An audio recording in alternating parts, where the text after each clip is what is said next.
अगर हम एक कंडक्टर को बैटरी के दो टर्मिनल के साथ जोड़ दें, जैसे कि एक एंड को हमने बैटरी के पॉजिटिव टर्मिनल के साथ जोड़ दिया और दूसरे एंड को हमने बैटरी के निगेटिव टर्मिनल के साथ जोड़ दिया, तो ऐसे स्थिति में होगा क्या। सबसे पहले देखें, जिस एंड को हमने बैटरी के पॉजिटिव टर्मिनल के साथ जोड़ दिया उस एंड को दूसरे एंड के रेस्पेक्ट में हायर पोटेंशियल मिलेगा। तो ये एंड मान लेते हैं, इस एंड को नाम देते हैं ए, तो ये एंड ए ये रहेगा हायर पोटेंशियल में, ये हायर पोटेंशियल में रहेगा with respect to the other end, अर्थात इसके रेस्पेक्ट में, इस एंड के रेस्पेक्ट में वो हायर पोटेंशियल में रहेगा। और ये दूसरा एंड, चलिए इसे नाम देते हैं बी, ये रहेगा लोअर पोटेंशियल में। अब देखें, चूंकि दोनों पॉइंट्स के बीच, पॉइंट ए और पॉइंट बी के बीच एक पोटेंशियल डिफरेंस हो रहा है, तो इस रीजन में एक इलेक्ट्रिक फील्ड क्रिएट होगा और इलेक्ट्रिक फील्ड जो क्रिएट होगा ये होगा हायर पोटेंशियल से लोअर पोटेंशियल की तरफ। हमें पता होना चाहिए कि एक कंडक्टर के अंदर फ्री इलेक्ट्रॉन्स होते हैं। ये फ्री इलेक्ट्रॉन्स होते क्या हैं? फ्री इलेक्ट्रॉन्स ऐसे इलेक्ट्रॉन्स होते हैं जो किसी न्यूक्लियस के साथ बाउंड नहीं होता है, अर्थात वो न्यूक्लियस के चारों तरफ रिवॉल्व नहीं करता है, वो फ्री होता है, वो फ्रीली रोम करता है। सो उन फ्री इलेक्ट्रॉन्स पे जो कि नेगेटिवली चार्ज्ड पार्टिकल होते हैं उस पे एक फोर्स अप्लाई होगा इस इलेक्ट्रिक फील्ड के कारण। हमें पता है एक चार्ज पे इलेक्ट्रिक फील्ड फोर्स लगाता है, अगर वो पॉजिटिव चार्ज होता है तो इलेक्ट्रिक फील्ड के डायरेक्शन में ही फोर्स का डायरेक्शन होता है, अर्थात उसी डायरेक्शन में वो फील्ड उस चार्ज को रिपेल करता है। जबकि अगर वो चार्ज नेगेटिवली चार्ज्ड बॉडी हुआ तो उसमें फोर्स लगने का जो डायरेक्शन होता है वो डायरेक्शन होता है इलेक्ट्रिक फील्ड के डायरेक्शन के अपोजिट डायरेक्शन में। तो इस पे जो फोर्स अप्लाई होगा ये नेगेटिवली चार्ज्ड बॉडी पे, इस फोर्स का डायरेक्शन होगा इलेक्ट्रिक फील्ड के डायरेक्शन के अपोजिट डायरेक्शन में। दूसरे एंगल से देखें, हमें पता है कि पॉजिटिव चार्ज हायर पोटेंशियल से लोअर पोटेंशियल की तरफ मूव करते हैं, तो फिर जो नेगेटिवली चार्ज्ड पार्टिकल है वो लोअर पोटेंशियल से हायर पोटेंशियल की तरफ मूव करेंगे। यहां देखिए ये नेगेटिवली चार्ज्ड बॉडी है जो कि लोअर पोटेंशियल से हायर पोटेंशियल की तरफ मूव कर रहे हैं। तो ऐसे स्थिति में जब हमें कंडक्टर को बैटरी के दो टर्मिनल के साथ जोड़ दे या फिर एक कंडक्टर में हम पोटेंशियल डिफरेंस प्रोवाइड करें, तो उसके अंदर जितने फ्री इलेक्ट्रॉन्स होते हैं वो सारे फ्री इलेक्ट्रॉन्स लोअर पोटेंशियल से हायर पोटेंशियल की तरफ मूव करने लगते हैं। और इससे हमें मिलता क्या है? इससे हमें मिलता है चार्ज का फ्लो। यहाँ जो चार्ज है, यहाँ पर देखिए जो इलेक्ट्रॉन्स है ये तो चार्ज्ड पार्टिकल है, ये चार्ज्ड पार्टिकल फ्लो करने लगे, मूव करने लगे। इसी फ्लो को कहा जाता है करंट। हम आगे देखेंगे कि करंट का मैग्नीट्यूड क्या होता है और करंट का डायरेक्शन क्या होता है। फिलहाल ये जान ले कि चार्ज का फ्लो ही होता है करंट। तो यहां देखें, अगर इलेक्ट्रॉन्स बी एंड से ए एंड की तरफ मूव करे तो हम मान सकते हैं कि पॉजिटिव चार्ज ए एंड से बी एंड की तरफ मूव कर रहा है। कैसे? चलिए देख लेते हैं। हम दो ऑब्जेक्ट कंसीडर करते हैं, तो दो ऑब्जेक्ट, ऑब्जेक्ट ए और ऑब्जेक्ट बी, दोनों ही न्यूट्रल बॉडीज है, दोनों में नेट चार्ज अभी जीरो है। हम क्या करते हैं कि बी बॉडी से कुछ नेगेटिव चार्ज ए बॉडी को भेज देते हैं। कितना? हम मान लेते हैं कि हमने नेगेटिव क्यू चार्ज बी से ए को ट्रांसफर कर दिया। तो ये नेगेटिव क्यू चार्ज बी से बाहर निकालने से पहले, चूंकि बी न्यूट्रल था, तो जैसे ही हम इस चार्ज को बाहर निकालेंगे बी में एक चार्ज अक्यूमुलेटेड हो जाएगा, वो होगा प्लस क्यू, अर्थात बी का नेट चार्ज हो जाएगा plus Q. Conservation of charge हमें यही बताता है। और चूंकि ए ये माइनस क्यू चार्ज एक्वायर करने से पहले ये न्यूट्रल था, अर्थात इसमें नेट चार्ज जीरो था, जैसे ही माइनस क्यू चार्ज हमने ए को दे दिया इसमें नेट चार्ज हो गया जीरो प्लस माइनस क्यू, अर्थात इसमें नेट चार्ज हो गया नेगेटिव क्यू। अब क्या करते हैं, अब हम एक दूसरा केस कंसीडर करते हैं, वही दो न्यूट्रल ऑब्जेक्ट्स ए और बी। अब हम क्या करेंगे कि ए से प्लस क्यू चार्ज हम बी को ट्रांसफर करेंगे। चूंकि ये प्लस क्यू चार्ज बाहर निकालने से पहले ए न्यूट्रल था, तो जैसे ही हम इस प्लस क्यू चार्ज को बाहर निकालेंगे ए में नेट चार्ज हो जाएगा माइनस क्यू, क्योंकि इससे पहले इसका नेट चार्ज था 0। और चूंकि बी न्यूट्रल था जिसे मिल रहा है प्लस क्यू चार्ज, अब ये चार्ज अटेन करने के बाद, इसे एक्वायर करने के बाद बी में जो नेट चार्ज होगा वो होगा प्लस क्यू। तो देखिए पहले केस में हमने माइनस क्यू चार्ज बी से ए में ट्रांसफर किया था और दूसरे केस में हम प्लस क्यू चार्ज ए से बी में ट्रांसफर किया हमने। तो दोनों ही केस में देखें नेट इफेक्ट बिल्कुल सेम हो रहा है।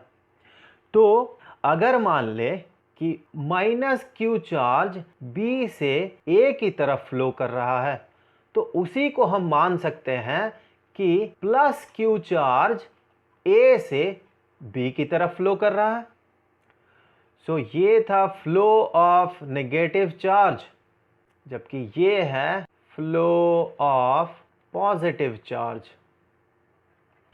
और हमें पता होना चाहिए कि करंट को जब डिफाइन किया जाता है तो हम कहते हैं करंट होता है फ्लो ऑफ इलेक्ट्रिक चार्ज।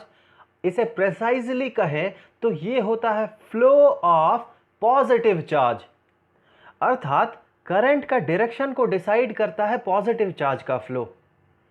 अगर नेगेटिव चार्ज बी से ए की तरफ फ्लो करता है तो हम इसे इक्विवेलेंटली मान सकते हैं कि पॉजिटिव चार्ज ए से बी की तरफ फ्लो किया, तो करंट का फ्लो किधर, ए से बी की तरफ या बी से ए की तरफ?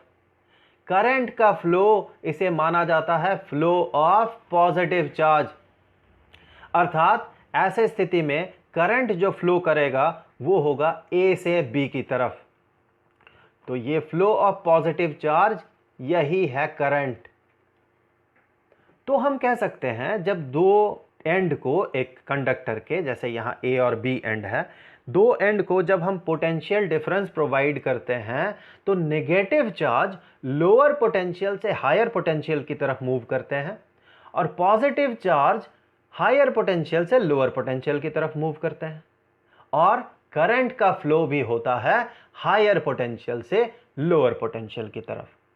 तो ये तो था करंट का डायरेक्शन। अब देख लेते हैं करंट का मैग्नीट्यूड को कैसे पता किया जाता है। करंट चूंकि होता है फ्लो ऑफ इलेक्ट्रिक चार्ज या फिर फ्लो ऑफ पॉजिटिव चार्ज, तो सबसे पहले हमें यह पता करना होगा ये फ्लो होता क्या है। तो उसके लिए हम एक नदी कंसीडर करते हैं। नदी में पानी का फ्लो होता है, तो यहां पर देखें नदी का पानी फ्लो कर रहा है, इस डायरेक्शन से यहां से इस डायरेक्शन में फ्लो कर रहा है। तो फ्लो ऑफ वाटर, यहां पर पानी का फ्लो का मतलब होता है पानी का बहना। तो इस नदी के हर जगह पे तो पानी बह रहा है, और पानी का बहना ही अगर पानी का फ्लो है, तो अगर हम नापना चाहे कि कितना पानी फ्लो कर रहा है, तो क्या हम इस नदी के पूरे पानी को कंसीडर करें कि वो फ्लो कर रहा है? जितना पानी इस नदी में है, क्या उस पानी का क्वांटिटी ही डिसाइड करेगा पानी का फ्लो कितना है? नहीं। दरअसल फ्लो, पानी का जो फ्लो कंसीडर किया जाता है वो कुछ इस तरह से किया जाता है कि एक क्रॉस सेक्शनल एरिया नदी का, मान ले इस रीजन में ये क्रॉस सेक्शनल एरिया, इस क्रॉस सेक्शनल एरिया को कितना पानी यूनिट टाइम में क्रॉस कर रहा है, अर्थात यहां से इस रीजन से कितना पानी एक सेकंड में फ्लो कर रहा है, यही होता है फ्लो ऑफ वाटर इस रीजन में। अब देखते हैं कि इस रीजन में जो पानी का फ्लो होगा, क्या इस रीजन में उतना ही पानी का फ्लो होगा? यहां देखें, चलिए एग्जांपल के तौर पे मान ले कि हम मान रहे हैं कि यहां से एक सेकंड में 10,000 लीटर पानी फ्लो कर रहा है एक सेकंड में, पर सेकंड। और हम मान रहे हैं कि यहां से पानी का जो फ्लो हो रहा है ये है 8,000 लीटर पर सेकंड। अगर ऐसा हुआ तो ये जो 2,000 लीटर का डिफरेंस है इस पूरे रीजन में, देखें इस पूरे रीजन में प्रति सेकंड 10,000 लीटर पानी आ रहा है अंदर, लेकिन बाहर निकल रहा है इस रीजन से सिर्फ 8,000 लीटर। तो हर सेकंड इस रीजन में 2,000 लीटर पानी बढ़ते जाएगा, अर्थात पानी एक्यूमुलेटेड होते जाएगा इस रीजन में, जो कि पॉसिबल नहीं है। अर्थात चूंकि पानी का एक्यूमुलेशन यहाँ पॉसिबल नहीं है, तो जितना पानी इस रीजन में फ्लो कर रहा है अर्थात 10,000 लीटर प्रति सेकंड, उतना ही पानी इस दूसरे रीजन से भी फ्लो करना चाहिए। तो यहाँ भी पानी का जो फ्लो होगा वो भी होगा 10,000 लीटर प्रति सेकंड। तो एक नदी में अगर उस नदी में कहीं भी पानी एक्यूमुलेटेड नहीं हो रहा है या फिर बाहर से दूसरा सोर्स, पानी के दूसरा सोर्स यहाँ अंदर नहीं आ रहा हो, तो हम कह सकते हैं कि एक नदी के दो रीजन में पानी का फ्लो बिल्कुल सेम होता है। और पानी का फ्लो होता है किसी एक क्रॉस सेक्शनल एरिया से। जितना पानी यूनिट टाइम में फ्लो करता है उसी को हम कहते हैं पानी का फ्लो उस रिवर में। अब इस कंडक्टर को देखा जाए, इस कंडक्टर में चार्ज का फ्लो हो रहा है। यहाँ जितने भी फ्री इलेक्ट्रॉन्स हैं सारे मूव कर रहे हैं, यहाँ भी फ्री इलेक्ट्रॉन्स है, यहाँ भी फ्री इलेक्ट्रॉन्स है, हर जगह फ्री इलेक्ट्रॉन्स है जो कि फ्लो कर रहे हैं। तो क्या सारा का सारा इलेक्ट्रॉन का जो चार्ज है वो चार्ज डिसाइड करेगा कि करंट कितना है? नहीं। हम ऐसे स्थिति में क्या करते हैं, उसी तरह से जैसे नदी में हम करते हैं, नदी में पानी का फ्लो कंसीडर करते समय करते हैं, एक क्रॉस सेक्शनल एरिया हम कंसीडर कर लेते हैं। इस क्रॉस सेक्शनल एरिया से यूनिट टाइम में अर्थात 1 सेकंड में जितना चार्ज फ्लो करेगा उसी को हम कहेंगे वो है इस कंडक्टर में करंट।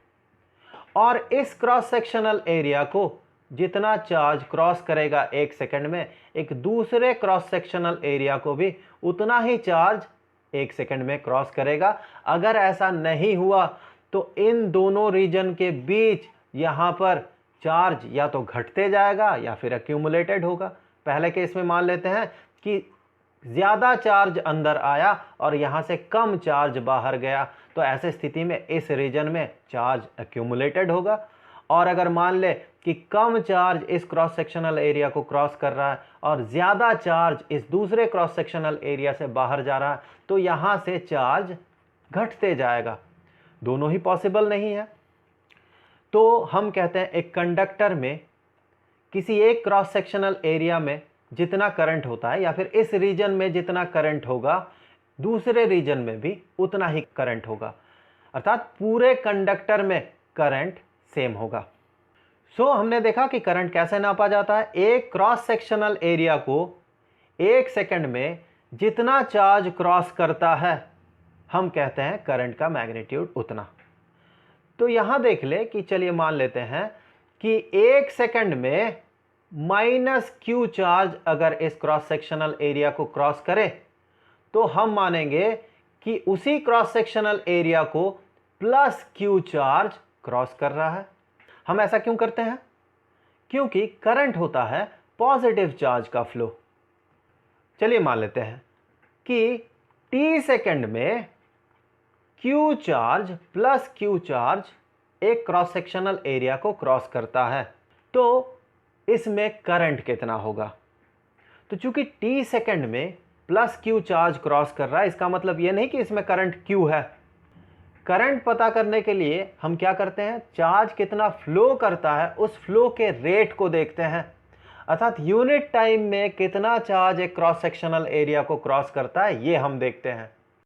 तो यहाँ q चार्ज इस क्रॉस सेक्शनल एरिया को तो क्रॉस किया, लेकिन वो 1 सेकंड में नहीं t सेकंड में क्रॉस किया, तो ये q इसका करंट नहीं होगा। सो करंट पता करने के लिए हमें ये पता करना होगा कि 1 सेकंड में कितना चार्ज इस क्रॉस सेक्शनल एरिया को क्रॉस कर रहा है। तो यूनिटरी मेथड देखें, अगर t सेकंड में +q चार्ज इसे क्रॉस करे इस क्रॉस सेक्शनल एरिया को, तो 1 सेकंड में q डिवाइडेड बाई t इतना चार्ज इसे क्रॉस करेगा। सो हम कह सकते हैं कि करंट जिसे हम I से डिनोट करते हैं, ये होता है एक क्रॉस सेक्शनल एरिया को जितना चार्ज क्रॉस करता है डिवाइडेड बाय कितने समय में क्रॉस करता है। तो Q डिवाइडेड बाय T ये होता है करंट। हमें पता होना चाहिए कि ये करंट ये वेक्टर क्वांटिटी नहीं है, ये एक स्केलर क्वांटिटी है। पर यहां देखें, करंट का एक डेफिनेट डायरेक्शन होता है। हम यहां ये नहीं कह सकते हैं कि करंट फ्लो कर रहा बी से ए की तरफ। हमें यह कहना होगा कि करंट का डायरेक्शन है ए से बी की तरफ। फिर भी ये वेक्टर रूल फॉलो नहीं करता है, ये सारे स्केलर रूल फॉलो करता है। तो इसीलिए हम कहते हैं करंट एक स्केलर क्वांटिटी है। अब देख लेते हैं इंटरनेशनल सिस्टम में इसका यूनिट क्या होगा। तो SI यूनिट करंट का ये होना चाहिए, चूंकि करंट है चार्ज अपॉन टाइम, तो ये होना चाहिए चार्ज का SI यूनिट जो कि होता है कूलम डिवाइडेड बाय टाइम का SI यूनिट जो कि होता है सेकंड। तो इसे हम कूलम पर सेकंड भी कह सकते हैं। इसका एक और नाम है, वो है एम्पेयर, वो है एम्पेयर, और इसे हम A से भी डिनोट करते हैं। अब चलिए देख लेते एक एम्पियर होता कितना है। एक एम्पियर इसे हम कह सकते हैं ये बराबर है एक कूलम डिवाइडेड बाय सेकंड, क्योंकि एम्पियर होता है कूलम अपॉन सेकंड। इसी को हम कह सकते हैं एक कूलम डिवाइडेड बाय एक सेकंड।